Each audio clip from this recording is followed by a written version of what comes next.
Good morning, everyone. This is Rama on Writing coming to you live from a beautiful but dark still Kailua Kona, Hawaii. Well, welcome, everyone. We're getting to the work time of the year here for most of us. We've gotten through the holidays.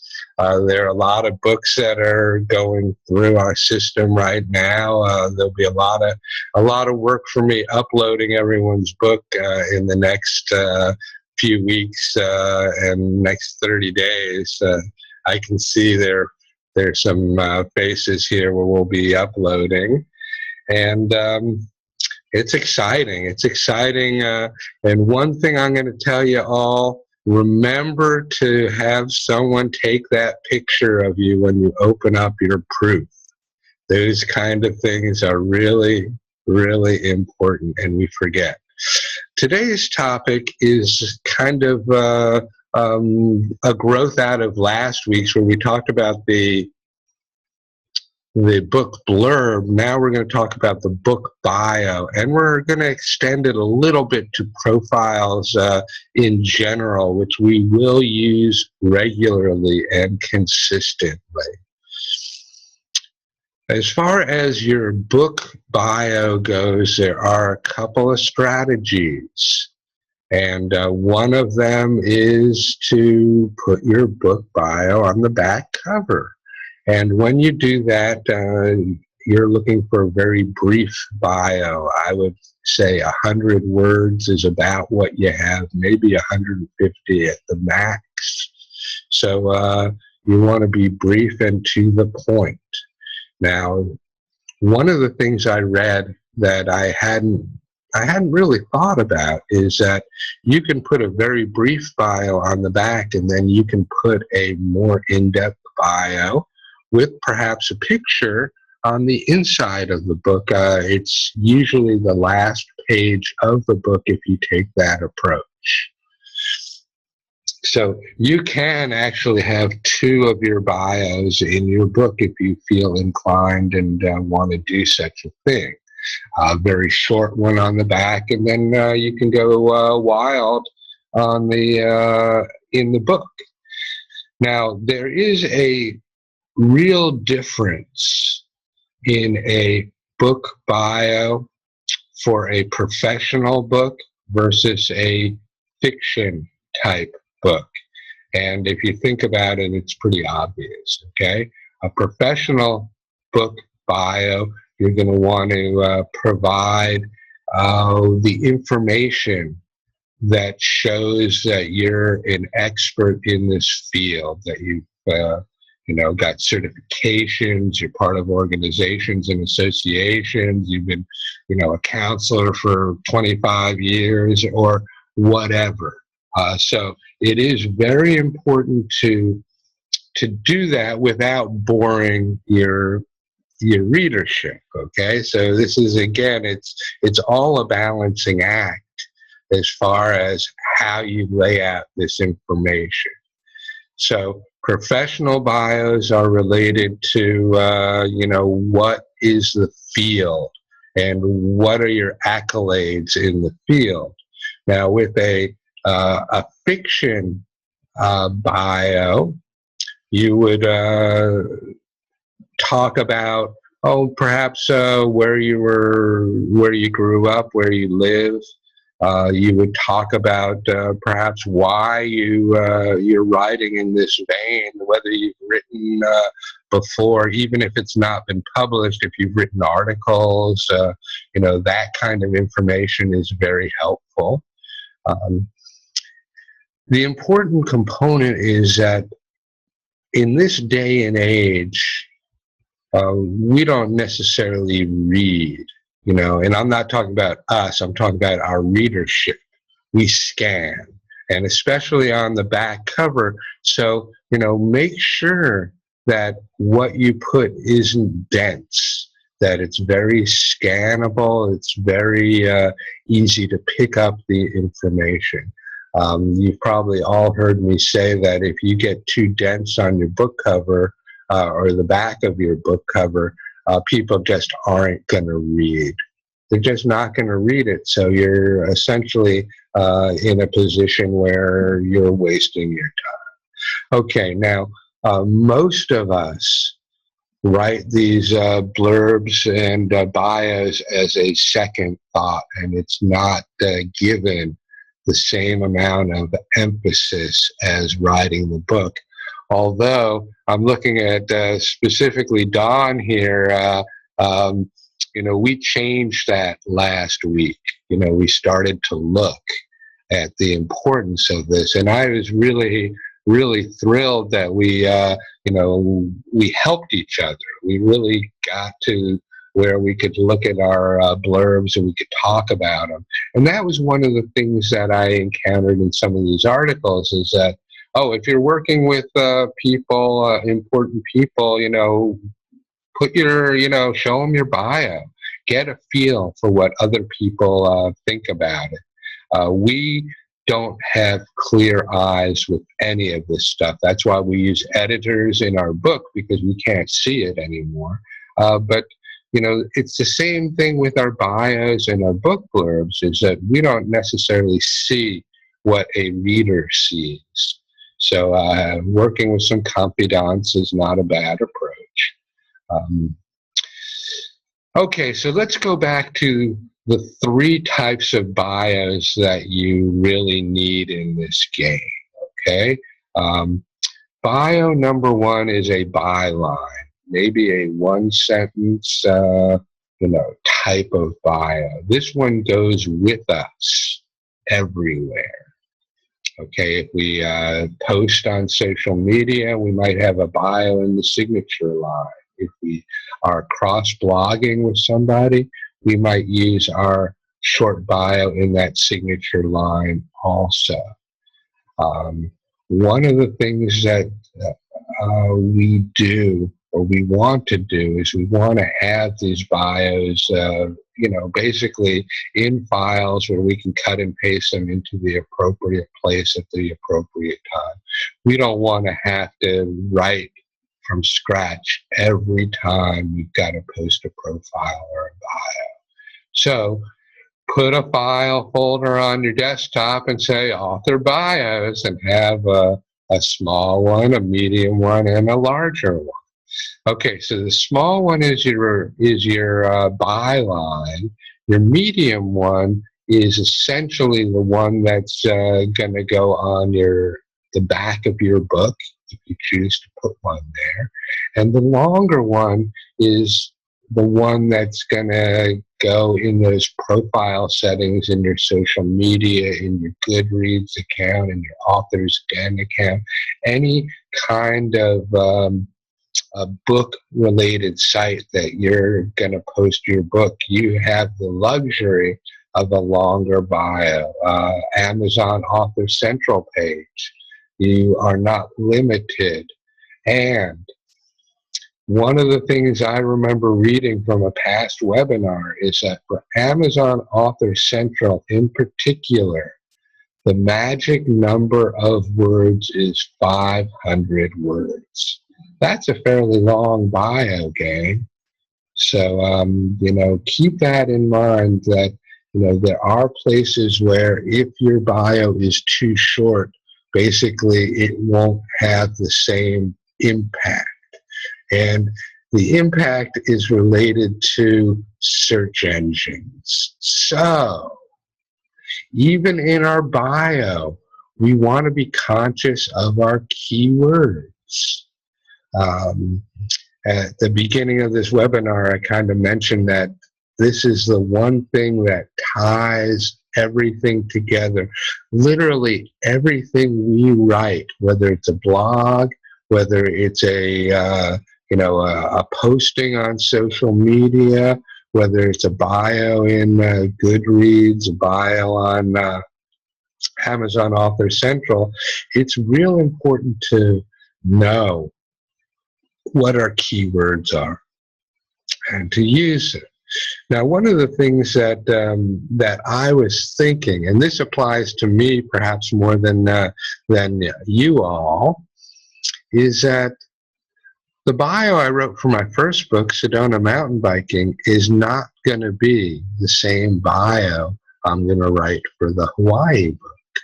I mean, and when you hear me say that, it's obvious, right? In the Sedona Mountain Biking book, there's not going to be any mention of living in Hawaii. But in the Hawaii book, there has to be that mentioned, whether it's something like Rama John lived in Hawaii in the 80s and hung out with the hippies, whatever. Those kind of things are important to understand, that from book to book, our bio can change. And also, there are reasons why we have a bio pre-written, but that doesn't preclude that we don't tailor them specifically for the individual sites or the places where we post. You kind of have to look at where you're posting and then determine, well, what's important? What's important on Goodreads? What's important in Amazon Author Central? What's important in LinkedIn? Okay, so they are different.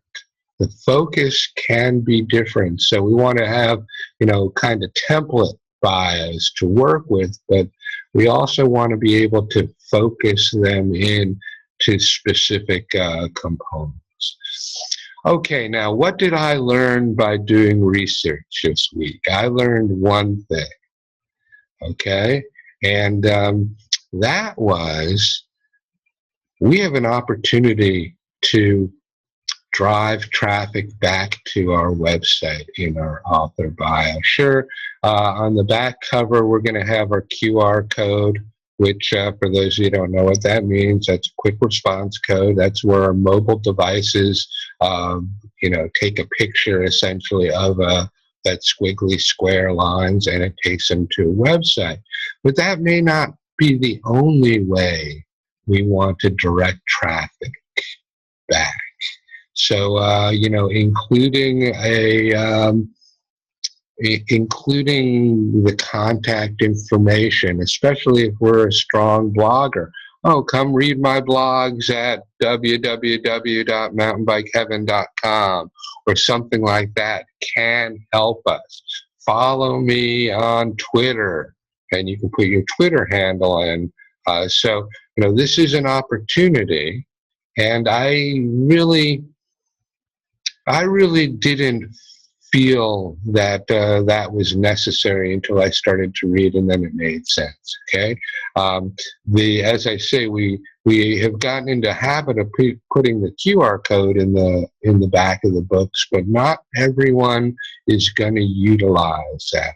Some people aren't as tech savvy as others. Some people are going to be looking at this stuff from a PC or a laptop, MacBook or something like that.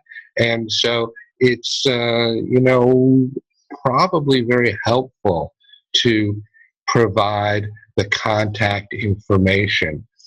And I know that, when I was looking at Deb McTernan's Catherine Carrigan's very long bio at the end of her book, she has an about the author. And she's writing professional books, so she puts her whole training and all this information. Well, she has all of her social media contact information.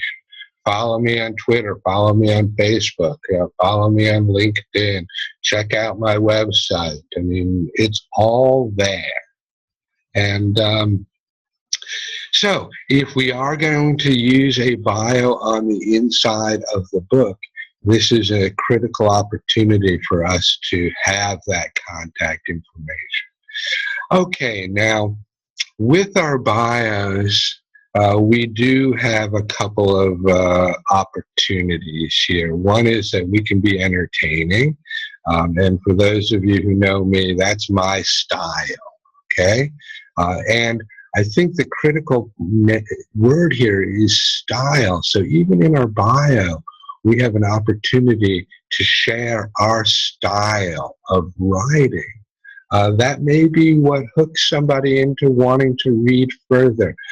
Many many readers will look at the author's bio before they're going to buy that book. That might be what turns them into a customer or reader. So these are opportunities and not second thoughts. And I know that when I was working on my first book, this kind of stuff was more of a second thought than it was, a exercise in marketing. Because this is an exercise in marketing. This is your front line game. Now, I question the shift from digital books, or let me say it differently, from purchasing a book online versus purchasing a book from a bookstore, okay? When we can get our hands on that book that we're thinking about buying, we will turn it over, we'll look at the back cover. If the back cover isn't too dense, we'll scan it and certain words will come to mind. If it's small and we're not scanning, we'll actually read it. But denseness is a problem in any sense. Now, how important is the back of the cover when we're buying digitally? When we're buying online, when we're buying ebooks? And I don't know if I have a good answer for this. So let's take ourselves through a scenario. Okay, so we're looking in Amazon for books that we wanna buy. Okay, we're going to do a search on the search term, and looking. We got Dominique here. So let's say that we're interested in the Grand Canyon. Okay, so we books on Grand Canyon, and a list of books come up. What are we going to do? We're going to click on the book. The front cover is what we see initially. So front cover images are fairly critical to get the conversion that we're after. Now, am I going to look? I'm going to click on Dominique's cover, and I'm going to get to her Amazon page. On that Amazon page, there's a lot of opportunity to write information. Okay, and I suspect that that's going to be reviewed instead of the back of the book cover, because there really isn't a back cover available in that Amazon listing. They have a picture of the book, they have click inside to see what's inside, but generally the information on the back cover isn't available in that cut. Okay, nobody sees the back cover image. So this is where we want to take advantage of the space that we're allowed. And one of the tools that we can do is we can put parts in italics. We could bold certain words.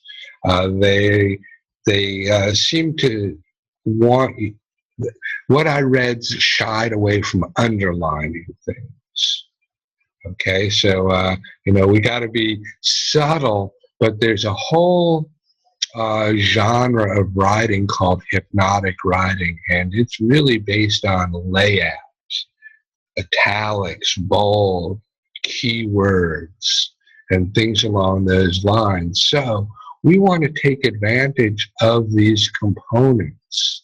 The bio, as I mentioned, on Amazon Author Central, which is what I'm looking at because I'm interested in buying a book on the Grand Canyon, I'm going to see what was written in that bio and about the book, information, not what's on the cover. Okay? So I truly think that the information is essentially the same, but the placement of it may be different. Now, I had one author who, this was an interesting story. This gal was very methodical, very picky in what she wanted, had an image in her mind of what she really wanted. Had written other books before she had written her novel, which we helped her publish. And when they laid out her back cover for her, she was kind of disappointed because they didn't bold things. They didn't put things in italics. Okay, of course, if she had actually put that in italics and copy that she'd given to them, they probably would have done that. So it wasn't necessarily the formatters or the cover creators' fault, but it was actually a good point that she was getting at. Okay, we can on our cover use color. In the midst of our bio or our book blurb, we can have something in red if we want to. Okay, so we can change color, we can change point size of the font, we can have some in italics. If our cover titling is in a special font, we can use that in the information. What that tends to do is it breaks up the denseness. And so what happens is the eye will spot a bold word or an italics word, and that's what we'll be drawn to. So we're going to want to make sure that we utilize that carefully. And of course, overkill is not where we want to go with this. So it goes back to that jigsaw puzzle art form that we talked about with the book blurb. Is that, well, okay, what are the opportunities for us? What tools do we have? How do we use them? How can we be subtle with it? And how can we accomplish our goals? Okay, well, let's go back a little bit and let's talk about our content a little bit. In a bio relating to professional books, it is real critical to talk about your accolades. If we're writing a second book and the first one is a Amazon bestseller, what are we going to do? We're going to put best-selling author. And I think I actually wrote a little testimonial for Catherine's last book, and I'm thinking about it, and I think I put that right. Being best-selling author, Catherine Carrigan does it again, or something like that. So these are our accolades. If we've received some professional honors in the field that we're writing in the book, you want to take advantage of that. You want to show that you're a professional, that you've gotten accolades, and don't be afraid to blow your own horn. Okay, and this is kind of critical. Except for one person here on the online, I think everyone else is really shy about this kind of componentry, and we can't really afford to be shy. And this is where, the writing changes to marketing, okay? And, whether we want to or not, we don't really have a choice. We can make up all kinds of reasons and excuses and, justify in our mind why we're not doing this. But when the end of the day comes, we're all in this to sell books or to sell our coaching, counseling services if we're writing professional book. And, we have to get over ourselves, essentially, if that's, what the issue is. And from my experience, that's really hard, okay?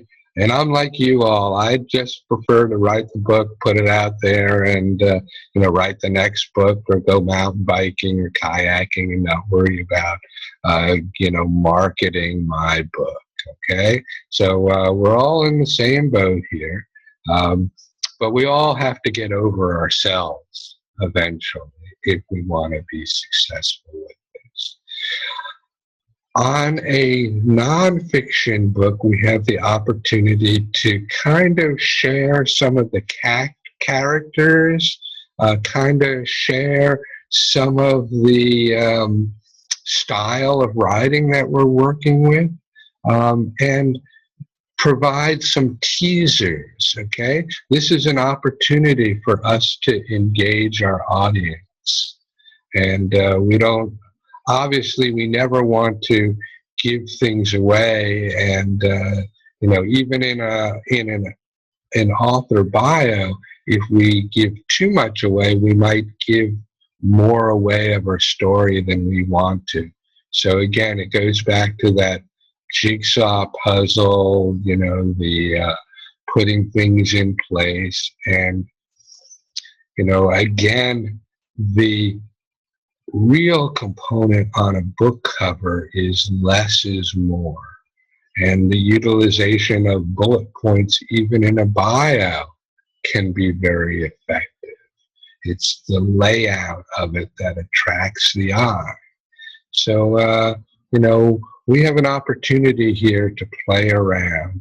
And for those of you in our program, you may already know that first bio and book blurb you put on the book isn't what ultimately ended up there when the book was published. And that's an important component to understand, that we can change things. And just because it's a book and it's for sale on Amazon doesn't mean we can't go back and change this information. This is the beauty of the print-on-demand system, is that all we need to do is to replace a digital file with a different digital file, and you've got a different cover, you've got different information on the cover. So we have a huge opportunity. In the old days, this was not a possibility. You had to pay for a production run, whether that was 1,000 books or 5,000 books. But you couldn't change something until you sold out those 5,000 books and then ordered a new production run. Digital files make our lives easier, and we have a huge opportunity. So we can do demographic marketing, and we can change things as a result of this. So if we put our book out and 6 months later, we've learned something, or we've got testimonials that we want to include, then we can do so. Now, one of the things that I read, and I'm not sure how this plays out. I kind of go back and forth on this. Is the information that I read said that if you're going to put testimonials on the back of your book, you want them to be from somebody who's famous.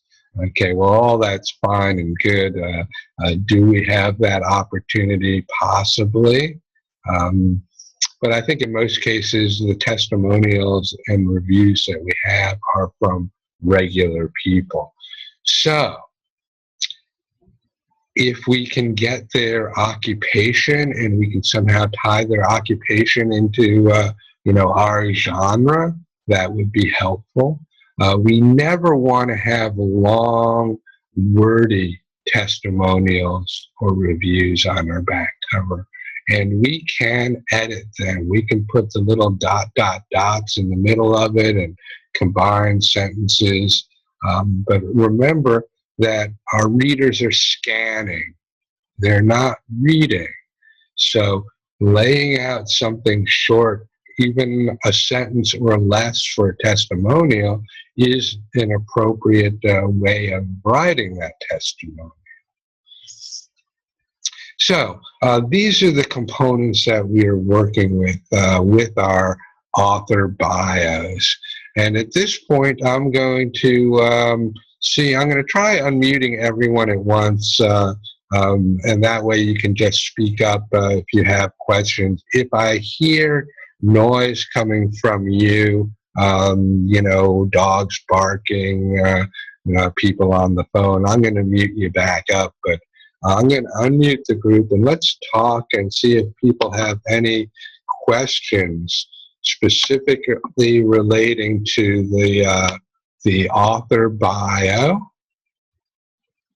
Okay, that didn't unmute. Okay, so you are all unmuted at this point. We don't have a lot of noise. There's a little noise coming from somewhere. I can't quite tell just yet. Any questions? Anyone have a bio? Okay, Don, good, thank you.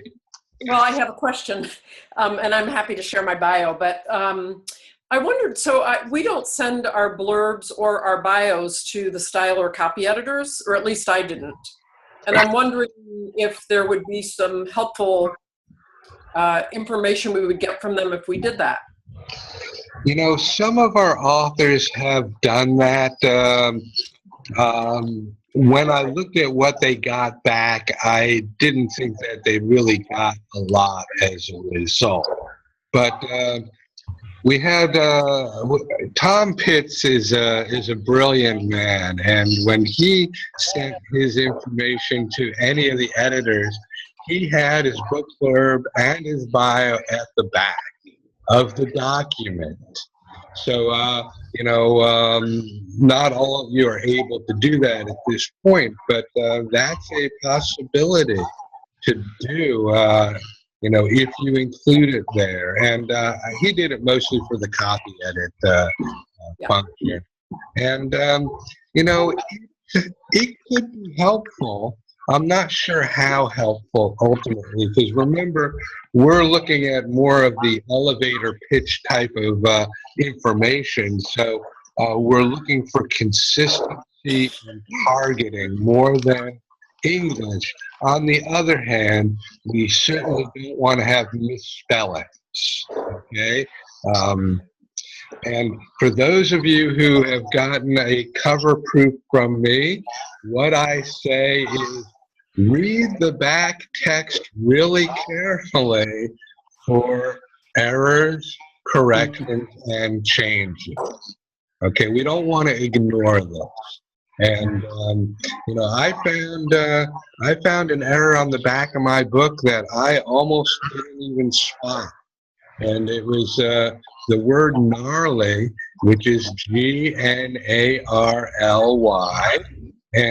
it was spelled GR instead of GN, and the R and the N are very close visually.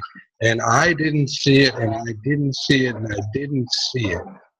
So we really want to be careful looking at our verbiage when it comes back. So Dawn, do you have a bio you want to share with us? Well, I'm happy to, because I learned so much last week about my blurb. So my book is nonfiction, and I am using it as a professional platform for my work. So my bio says this: Dawn Sully Pyle has an MA in ministry and is a certified professional coactive coach. She is a graduate of the Coaches Training Institute Leadership Program. A speaker and seminar leader, Dawn also coaches caregivers, individual women, and parents. She has been a consultant to independent schools, spoken at national conferences, and has been an executive coach to independent school administrators.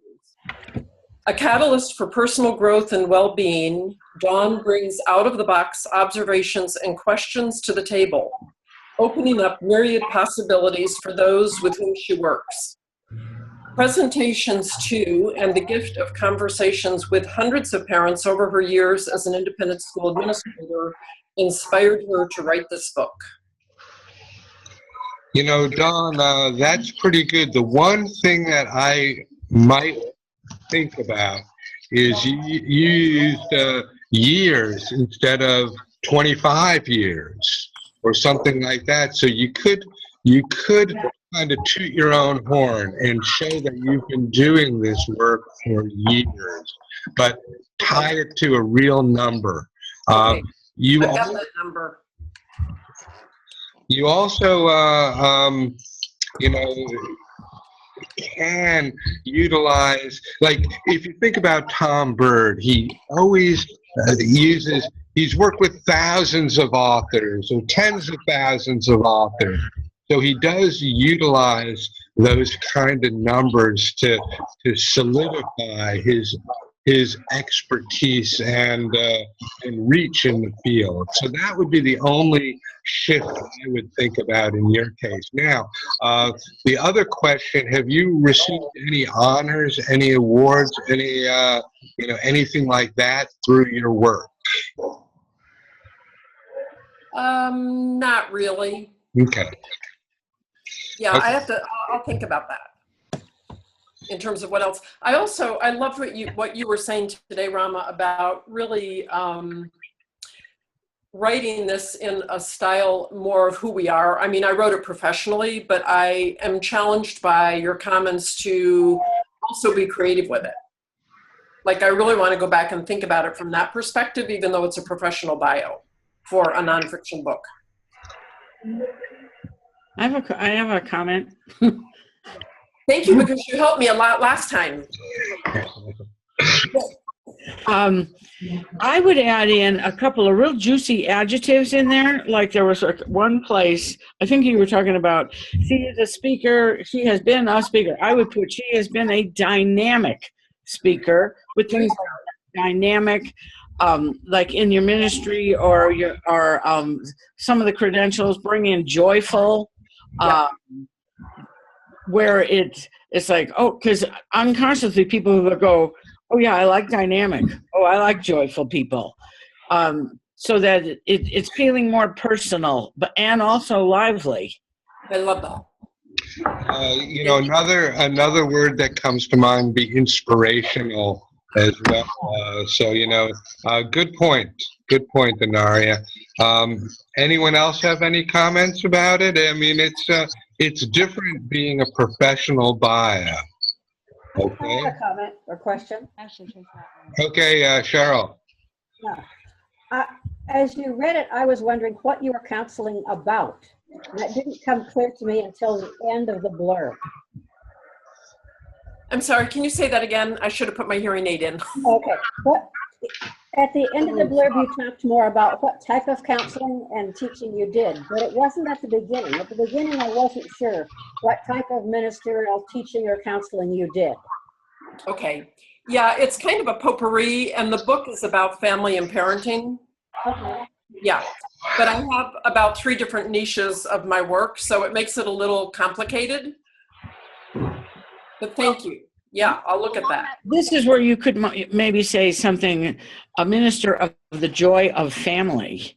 Mm-hmm. Something like that, where then people get like, oh yeah, okay, I'd like more joy in my family. Something like, where it's already pulling people in. Mm-hmm. Great. Dawn, what you might want to do is customize the bio as far as what kind of counseling you mentioned doing to what the particular book is about, perhaps. Yeah, I need to bring this down to my particular niche around this book and leave out kind of the other. I mean, the other stuff can be good and perhaps get included in your Amazon Author Central page bio. Yeah. And certainly, but kind of cut and paste the stuff that would be going on the book or kind of in that middle range. Yeah. Just a thought. Yeah, thank you. Jill, did you have a comment? Yeah, John, Yeah. I got confused. I thought you were talking about a man. About what? A man. A man. Yeah. Oh. Were you saying he, or no? Okay. No. I need my hearing aid. I need a hearing aid. No, it only has she's in it. Okay, I heard he. No. Thank you, though. Okay. Maybe it's my short hair. It was something with your name that I heard the he too, or thought I heard it, and then I realized It's the way you say your name. Okay. How do you say your name? How do you say your name? Dawn, No, the family name. Sully? I'm not sure what you're asking. Yeah, You said a name that sounded like something he, and Yeah. that's why the confusion. But it's I heard it too, but then I realized what it was. okay. Sorry. Well, he does get confused a lot with Don, Okay. with D-O-N. Oh yeah, I hadn't even thought about that. You know, I know who you are, so it didn't even Yeah. cross my mind. You know, I have a little more sense of what your book is about, although not a lot of sense. Anyone else have a comment or another bio that they'd like to read? How about you, Lynn? What kind of bio do you have for your second book? Well, I was just starting to look at that because I have the bio that I have on the first book, and I've been changing things. You know, as the media, we did the media kit, and we're using the media kit. And then I've been updating my webpage. I've made some changes. So it used to say, Lynn is an intuitive consultant specializing in bringing guidance to those who seek assistance with their spiritual path. In addition to facilitating physical healing, emotional growth, removing blocks to a life of joy, meaning, and purpose, she has a doctorate in education, is a licensed substance abuse counselor, an access bars instructor, and an advanced level certified theta healer and course instructor. She continues to teach for Northern Arizona University and maintains a private practice in Phoenix, Arizona, where she lives. And I intend to change the very first part to more about working with individuals to achieve freedom from limiting beliefs, to change work and life conditions to a happier state, and to embrace an expanding sense of self and possibility. So because of this conversation, I'll be adding those things and changing it. Sounds good, Lynn. I'm glad that you were on board because you're on book 2 and book 3, and it's real important, I believe, to change the bios, you know, from book 1 to book 2. And I think a lot of times we're always looking for the easy way out. So I'll just cut and paste my bio, and the bio and the book blurb gets like second-class citizenship instead of, you know, being primary marketing tools. So, you know, good observations on that. Anyone have any other comments, or have another blurb to read? Mine is, I don't have a comment. I do have a long one from my website, which is probably 500 words. And of course, it was written before today, so, but that might be too long to read. Jill, why don't you read it, and then why don't you critique it yourself a little bit and see how things have changed in just a few moments of information. Okay, so you want me to critique as I go? You could do that, or you could read the whole thing and just say, hey, look, this is what I wrote. You know, this is where I think I should change things. Okay, well, I'm a fiction writer, so mine was more to entertain. Good. That's what I thought. Good. So Read it in one trait, please. What? Read it in one trait, and then read it? Okay. because then you get a feel for it. Otherwise, it's Okay. in the part. Okay. C. Jill Hefty, a ninth-generation American with Cherokee blood, exploded onto the planet with a passion for drama. Whirling around the neighborhood, rolling topless down hills in her older sister's petticoat, wearing her mother's costume jewelry, the third child to a stay-at-home mom and a World War II naval captain dad with undiagnosed PTSD. reading into the night under the covers with a flashlight so as not to wake up her beauty queen sister, Jill's imagination ran wild. Jill's wrote her first play at 10 years old. The subject matter included drinking at bars and bums. Dysfunctional families always make for the best writer. She was the first undergraduate to show her art creations at UC Berkeley Museum. During this time, she also danced at the Oakland Ballet and performed as a backup dancer for Tom Jones and Ethelbert Humperdinck to help pay her way. Always consistent with her lifestyle choices, she was an underage dancer and lied to get into clubs. Despite receiving a scholarship for her master's at Stanford University, she accepted another scholarship at the New York City Joffrey Ballet.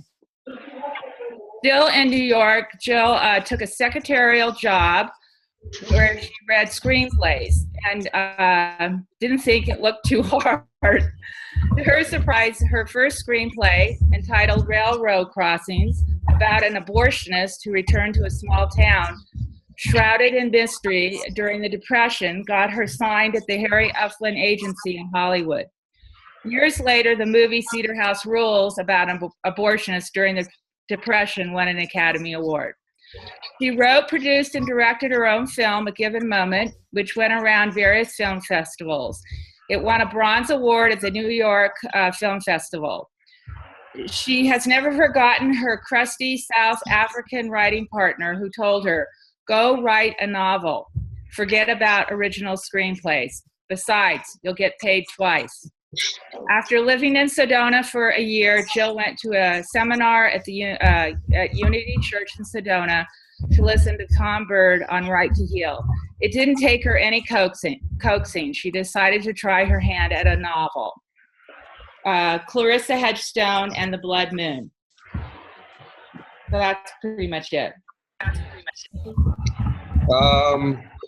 Right off the bat, there's a couple of things that I might change if I were you. The one that really struck me was about the Bronze Award, where you said that it went through various. Read that sentence again, because what I would recommend is pulling out the comment about it went through various film festivals and just say this play won a Bronze Award.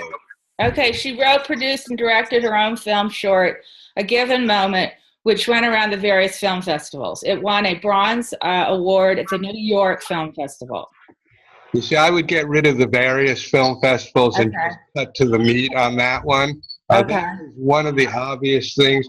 Now, the other thing that if I were in your shoes, I would try to weave in there a little bit is why you're writing about human fairies.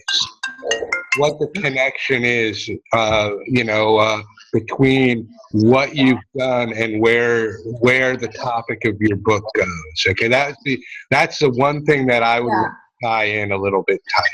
Yeah, that's what I realized is that I don't have my key words in here. Yeah, but that's about 500 words, and that's what you're saying to do for for website. That's a lot of words. And Amazon Author Central. And then, of course, you could put that blurb bio at the back of your book. This is way too, I thought it was like 150, 200 words. I'd never do anything this long, back of a book. Well, I'm talking, what I meant to say was the back page of the book, as opposed to the back cover. So you can have an abbreviated version of that, screenwriter, dancer, crazy person, and just kind of hit the high points for the back cover. But then you could have the more in-depth one as the last page of the book. Anyone else have a comment for Jill? Well, Yeah, Jill, and this is more of also a question for you, Rama. Is it possible, is it advisable to kind of rearrange or arrange the structure of your bio in the same way that you would sort of post aboard your story, by making kind of, in that particular bio, you only mention your book, the Clarissa Hedgestone and the Blood Moon. and Yeah. the Blood Moon at the very end. I would almost think that since if it's particularly the bio for that needs to kind of be mentioned in the, Yeah. if I not should- the first sentence in the, Right. certainly in the first paragraph or the The first- human fairies. I should talk about the human fairies when I was a child. That was part of my world. yeah. Creating stories and seeing fairies, and yeah, that's what I should do. Yeah. Well, 'cause I Thank think, you. I think of the way I have had to do or learn to do business writing, where you're wanting to get to the bottom line because executives that you're writing to email wise or a memo or a report or what have you, managers, directors don't have a whole lot of time. You really kind of need almost an executive summary in the first paragraph or in the first 2, 3, 4 sentences, and then kind of make your major points there, and then you can provide the greater detail the rest of the way down. Because but if you don't catch them in, like with your book, if you don't catch them in the first scene, you lose them. In this way, if you don't catch them in the first sentence or two with the bio, they're not going to read the rest of it. Mm-hmm. You want that kind of emotional, or at least your bottom line points, your major, the major info you want to get across, even in just kind of almost bulletinized fashion. And Yeah. In the beginning, you could even start your first sentence with something like, as discovering myself as a human fairy, then you've led it right into it. Mm-hmm. And here's what it took to get there, basically. and to get to Poundstone, right? So that it all works together. That's good. That's good. I like that. Thank you. Yeah, so then you've got them in, and it's like, well, where? Oh, here it is. Also, some of your sentences could have been woven together. Okay. Even the one that Rama was talking about, you go right into it and make it all one sentence, and it was accepted into the film festival circuit, thus winning this award. Rather than because it sounded real choppy. Yeah. From my point of view. Yeah. The whole thing sounded choppy, where I think you could Well, weave this it. is my first attempt, so. Yeah. Well, and it's good to get the feedback because I'm really loving this because I don't get this, Rama, that they actually want 500 words on your biography. it's a lot. I was shocked. It is. I mean, 150 or 200 or less would be much more comfortable. Right, and you don't have to do that. Well, he hold said on. Let me say that you do need to have it this way, according to what I read. Okay, and this is a keyword search component. Okay, and what I read was that the magic number of words for your Amazon Author Central profile was 500 words. Anything less would get ignored. So this is just one case. Now, I think that there were actually 2 really good points that Amy brought up, or one was brought up by Amy. I think one may have been brought up by Anaria. I think that you were onto something, Amy Dean, when you said, shouldn't this be laid out the same way our poster board's laid out, okay? And I think, I was thinking about this last week when I was talking about the book blurbs, and I didn't mention it, but it did cross my mind that, we've got this wonderful system of layout.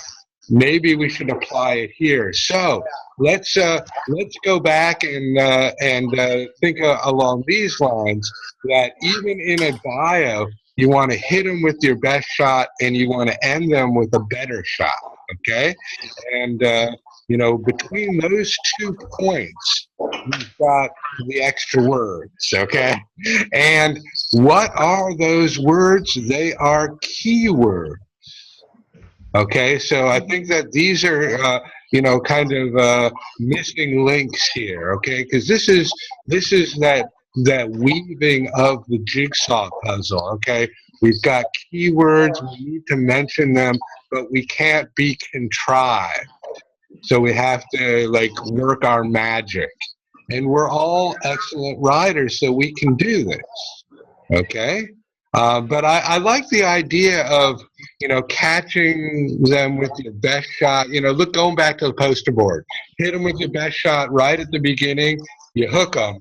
Then they're willing to read a few words, but then you want to really hit them with a better shot at the end, because that's your almost call to action. So if we're writing a professional book, what we're looking to do is we're looking to give them a call to action to buy this book. If you buy this book, you'll be able to, rule the world, whatever, right?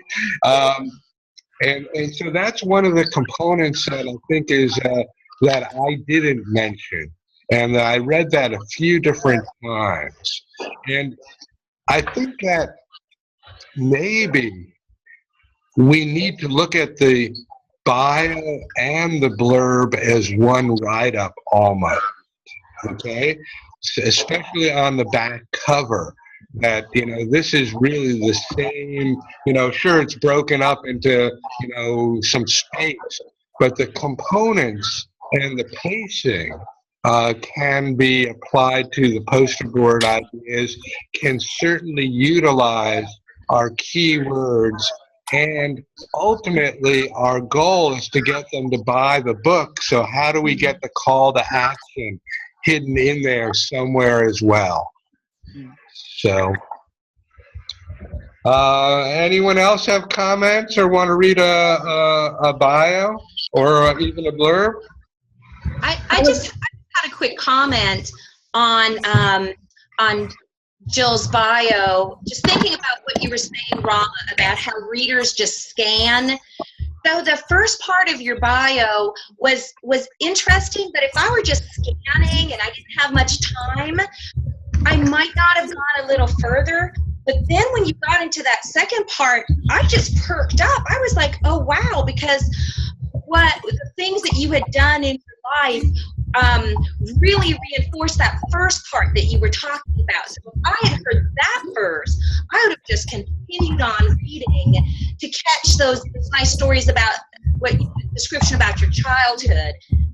And then the other qualifications just wowed me. So just as a first-time scanner of reading your bio, not having known you or known any of your other books, if you would have started with some of that middle portion, that my attention was just on that, and I would have read 500 plus words because I was just so intrigued by your bio. I thought it was fantastic. Wow, thank you. Just a little rearranging, like Rama was saying about, hitting with those high points first, like snag them and then end again with a bang. But your bio is so interesting.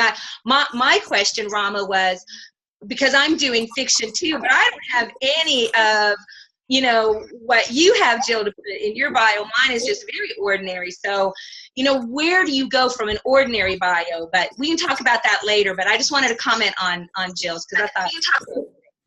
Thank you. Well, actually, Miriam, you bring up a really good question. Not everyone has done as much as Jill has. Okay, and I'm older.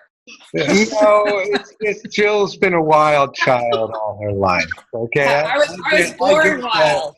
And when I started talking to her in the webinars during the week, it's like every week she would say something, give us something more that she did, and it was like, wow, this gal has done a lot of stuff. Okay, but we all have done a lot of stuff. Okay, we just don't view it that way. And I think that that's what you're looking at is, well, how do I put this in a light that is interesting? And this is the art form, okay? Because most times we've done stuff, it's just that we ignore it. We don't think of it as exciting, or, we don't, view it as juice.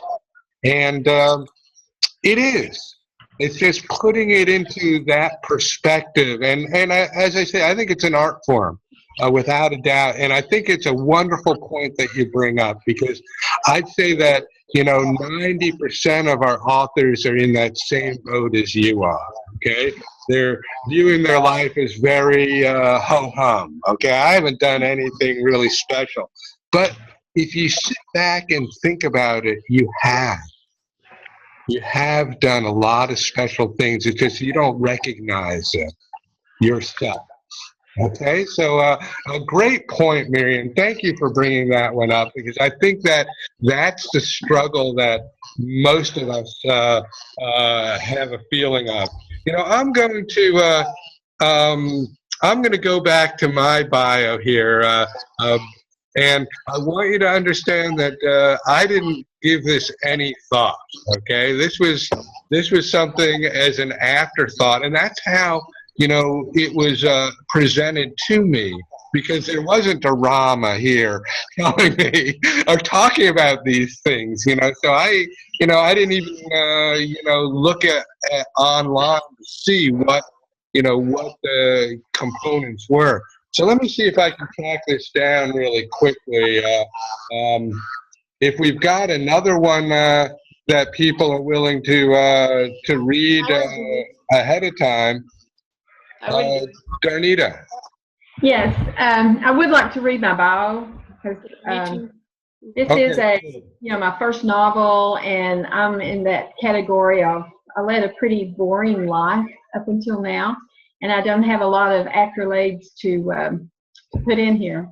But I would like some advice and input on my bio. And this is just to go on the back of the book.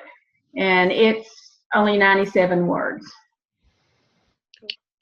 Okay. Are you ready? Yep, we're ready. Okay. Darnita Collins hails from a small town in East Tennessee. After graduating college with a bachelor's degree in business administration, she joined her husband in the family business and thoroughly enjoyed it before putting pen to paper and finishing her compelling novel about sexual abuse and how it affects women and the men that loves them. She left her rural roots and settled in Knoxville, Tennessee, where she is finally able to sit down and write full-time, throwing herself into the fabulous minds of her characters. Darnita is currently at work on her next book. Darnita, Mm-hmm. are you in Knoxville right now? Yes. Me too. Are you really? That's funny. Yes. I would love to get together with you. That would be great. I'll put my phone number. Okay. Fabulous. You don't have the accent that I do. Did you not grow up here? No, South Carolina, but I've lived a few different places, so I never really picked up an accent.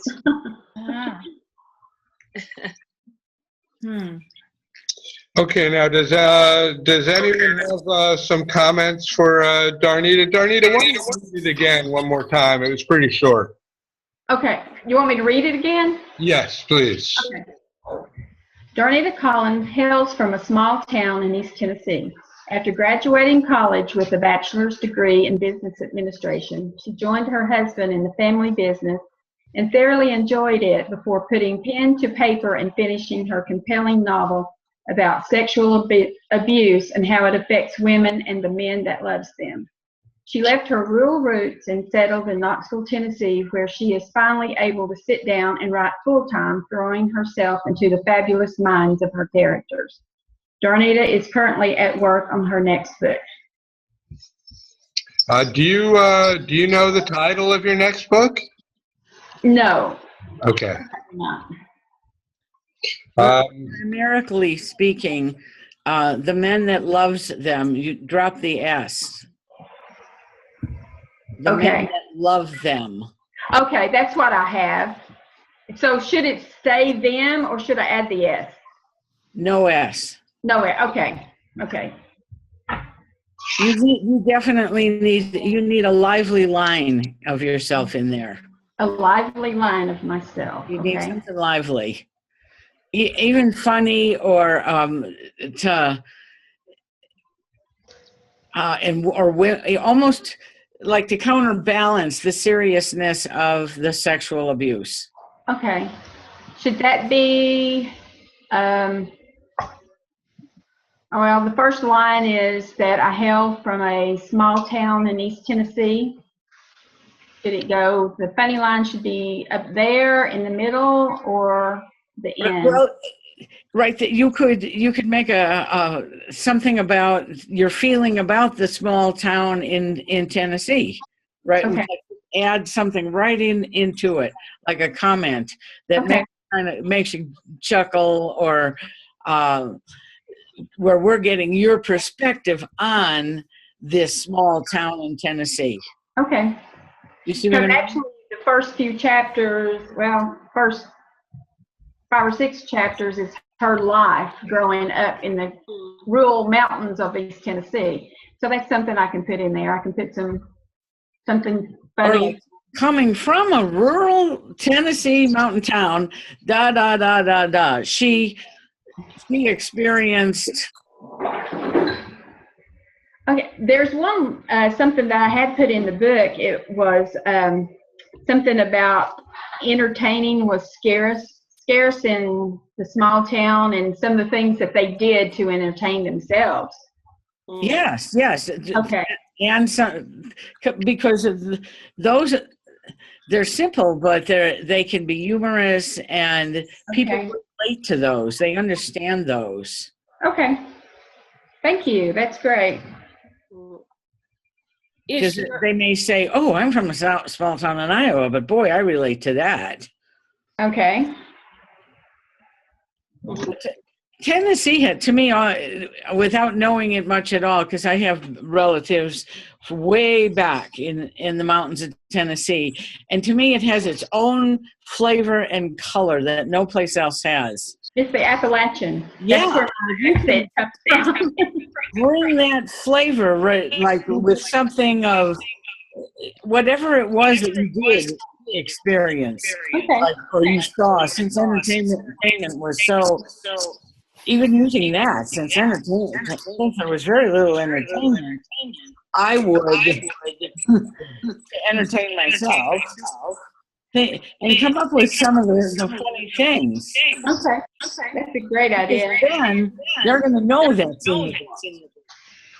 It doesn't sound dry. They're going to, oh yeah, I want to hear more about this. I can relate to this. Or I had, just like me, I had relatives way back like that. I want to hear more about this. Okay. Good. That's good. Darnita, there was a little piece of me that wondered, you talked about the work that you had done with your husband. Mm-hmm. I kind of wanted to know what was compelling to you about writing? Like what really pulls you into wanting to write the novel? What is it about? You know, there's just something there for me that would make it really interesting. And Okay. what do you get to write full time? How cool is that? You know? Okay. So I don't know what that is, but I go back to the comment that this has really just struck me today. The using kind of the poster board, you know, I feel like there's something about that hook to begin with that is really important that I want to take a look at in my own and I think for yours. It just grabs me when I read about you. Thank you. Anita, did you write your first book with Tom or on your own? Tom, after I finished. Were you a best-selling author? Oh, no. This is my first novel, and it's now being formatted, actually. Oh, so your first book is being formatted. Yes. This one that the bio is going on the back, this is the first book. Okay. So I thought you wrote murder mysteries. No. Well, there is a murder mystery in this particular book. But no, this is the first book. And is it fiction or nonfiction? It's nonfiction. I mean, it's fiction. Oh, well, then I would definitely identify your genre, because people who like this genre are really, gung-ho, and you've got a little twist on it with sexual abuse. But I would definitely put in that your genre is, because you said you're writing another book, as I remember, and it's a murder mystery. So I would definitely identify that is your genre. I love murder mysteries. I mean, Agatha Christie, my God. You've got a lot of people who love that genre. And it's a real talent to be able to write that. That's a real gift to do that. The abuser in my book mysteriously gets killed. And you don't know until the very end of the book. There could be 5 characters that could have actually done this. And so you don't know until almost the last chapter of the book who actually did it. And it's one of those, really? Would have never thought that one would have done it. That's great. One more thing that you could add to that is that you could say something like you blog under the name author alter ego or something like that. You could push people back to your website. And I think that might be very effective as well. And it's such a nice branding term that you're, again, picking up a branding keyword there, which could be very helpful. Okay. Dominique, you want to read yours? I wanted to read yours too. I'd like to now. Yeah, but, I couldn't find mine, so at this moment. I know the feeling. Anyway, last week we read our blurbs, and I had a bit of bio in the back of the book, and then I think we said, it would maybe be better to put it not on the cover, but in the back. And I had something in the back, so now I'm combining both. And you also said earlier that most of the time it's like an afterwards thought. I guess I don't think that was in my case. Anyway, just for the people who don't know what I wrote, my story happens a big part in the Grand Canyon, and she's a galactic archaeologist who goes back in time. So first I had written the bio in the first person, and now I changed it in the third. So anyway, Dominique Severinas sees herself as a galactic human, citizen of the universe. Born and raised in Switzerland at the French and German border, she was an archaeologist of the soil, digging in the past to understand the present. From the mountains over the seas, she came to New Mexico, the land of enchantment, where she discovered the subtleties of the English language and its poetic healing sounds. Now she's an archaeologist of the soul, surfing the present to understand the past and the future, using energy work, sounds, words, colors, galactic energy to weave the precious thread of life. Severina's intimate knowledge and vivid descriptions of the Grand Canyon are a result of multiple trips rafting the Colorado River. She has spent countless hours hiking and exploring concealed secondary ravines along the route. An archaeologist, caver, and healing arts practitioner, she has integrated her. She is currently writing a sequel as well as working on 2 children's books. Oh. That was delightful to listen to. Some of your word choice in there really made it rich. Thank you. And it's particularly, did you say now as an archaeologist of the soul? Because first time you said it, you said something, but then later on you said now as an archaeologist. Because I was an archaeologist. Okay. Yes, I was, when I was in Switzerland, I was an archaeologist of the soil, S-O-I-L, and now I'm an archaeologist of the soul, S-O-U-L. That's what I heard. That's what I like. That was really well done. Yeah. Thank you. Appreciate it. I really liked it too, but I'm being very nitpicky. I would look at the second to the last line when you started talking about the extensive trips to the Grand Canyon. Then I came out of it. I would just take that one line out, and otherwise it was really good. I really enjoyed it. Made me really want to read it. Okay. I wanted to read what you wrote. Oh, thank you. Thank you. That last part, I had it in the back of the book, and last Saturday we said, don't put anything personal in it, put the bio on the last page of the book inside.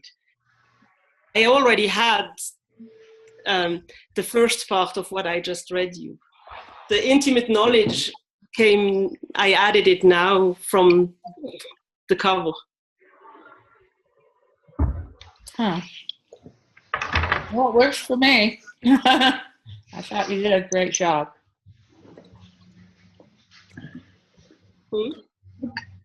Okay, anyone else have a comment or a write-up that they'd like to read? Okay, if we were to talk about press releases or media kits for next week, which topic would be of more interest? Press. Press releases? Mm-hmm. Okay, we will talk about press releases. I'm going to try to find some of Tom's old presentations about that, and I'm going to see if I can actually either link to that at some point. As a result, I'm going to try to listen to some of his. Tom is an expert at press releases. For those of you who don't realize or where he came from, he was the Pittsburgh Pirates, press manager, essentially, a PR guy, and he did press releases like day in and day out. And so he does have a handle on the layout. We'll also talk about what to do with press releases and, get some ideas on, what goes in them, where we might be able to file them. For those of you who are working with Denise, she does use a press release concept and gets it out to a number of places. So I'll probably talk to her during the week on that and, get some information from her. With that said, we're going to have a bunch of new authors and author interviews coming our way soon. Anaria, Dawn, Darnica, Dominique. We'll have Lynn again. One of these days we're going to have Nancy Safford, and I can't wait for that interview. That's going to be exciting. And as far as the rest of you go, you're moving ahead as well. So everybody, have yourself a great weekend. Rama, did you see Elizabeth's question? Oh, no, I didn't. Let's see what we got here. While you're looking at that, Rama, I just want to say that I feel like I'm getting off this call really knowing some of the people. I mean, I love that. Whatever revisions we have to do, I feel like, my gosh, I've been looking at all these faces, and now hearing the bios, it's so exciting. I mean, what a wonderful eclectic mix of people and experiences and stories, and it's really wonderful. Okay, one more question, and Elizabeth, this is a really good question. When I'm going to bring it back up because I want to get the words right here. What Elizabeth is asking is there advice for nonfiction that are part memoir, part self-help, where our professional backgrounds differ from what we'll be doing going forward? Good question. I don't know if I have a good answer for you, but one of the things that I would investigate is why you're essentially writing in this genre as opposed to your professional genre, okay? And see if there's a way to tie it all together. There's, whether being a professional in a certain field has left a bad taste in your mouth that has made you want to move forward into something else, that's a great storyline, in all seriousness. So there could be something there, or there could be a skill set that you've developed as a professional that lends itself well to where you want to go. And you could connect the dots there as well.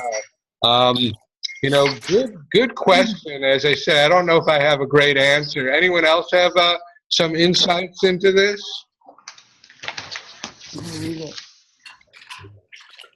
Well, I think you stumped us a little bit.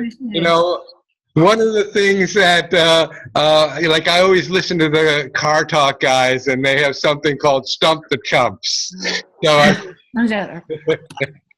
Lynn, did you have a comment or no? Well, I'm sorry, who were you asking? Lynn, I thought you had raised your hand for a moment, or no? I was stretching. Okay. I think whoever wrote that is limiting themselves. Obviously, there are no limitations, and we're multiple beings, and we can do multiple things. So don't limit yourself. Don't think of yourself as a category of this is my job, because we have so many other gifts, and I think you're on the right track. Whoever put that in, you're just tapping into another part of yourself, and it's probably stronger than your accolades at work. Rama, I do have the question that I put up in the chat box. With the second book, I'll change the bio some. Of course, it won't change entirely. But what about changing the picture? Seems like one author that I read is Jonathan Kellerman. Same picture for like 10 years, and then a new picture for like 10 years.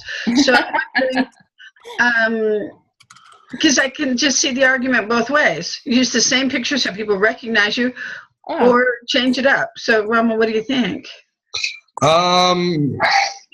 You make a good point, because it's facial identification that's important with that picture. One of the things that they said about pictures is that you really want to make sure that it's a professional quality picture, that it doesn't have anyone else in it. Right.